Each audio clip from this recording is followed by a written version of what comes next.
In this guide, I'm going to show you how you can progress fast here in Sailor Peace in Roblox. Before we do get into this guide, make sure to like the video and subscribe to the channel with all notifications on. It really does help the channel and it lets us know that you want more content like this. We'd greatly appreciate it, and if at any point throughout this guide you did have any questions, just ask them down in the comment section below and we could help you out further. I'm going to be doing my best to reply to every single comment down there. Now, the first thing that you're going to want to do is actually not even inside the game, but it's inside the game's main group page. Essentially join the group. You're going to get some free rewards. This gives you like an early start on cash and gems, and then from there immediately go ahead and buy yourself the standard katana on the starter island. You can actually get this from the katana seller right here. It's only 2,500. It kind of just saves you the process of having to farm these early game bosses and NPCs. But essentially, as soon as you have that, go ahead and make your way over to Academy Island by using this teleporter. If you interact with it, you're going to see Academy Island on here. Teleport here, and you need to do the Demon Orb quest.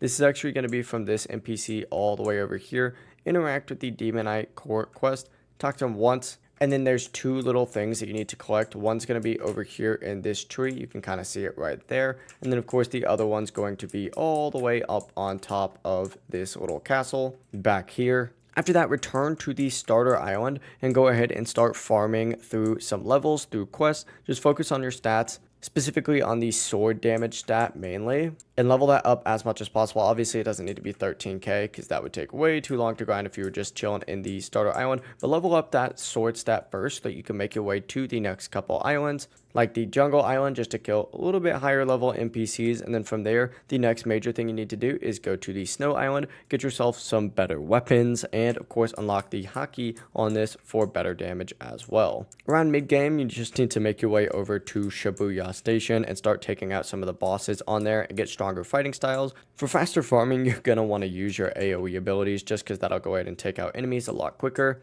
But that really is it. Just go ahead and begin just by farming the NPCs. Eventually you'll be able to run dungeons and, level up all of those, but the process really is that simple. If you guys had any questions, just ask them down in the comment section below and we could help you out further. I'm going to be doing my best to reply to every single comment down there. Before you do leave this guide, make sure to like the video and subscribe to the channel with all notifications on. It really does help us out and lets us know that you want more content. We'd greatly appreciate it. Have a great rest of your day though. Peace.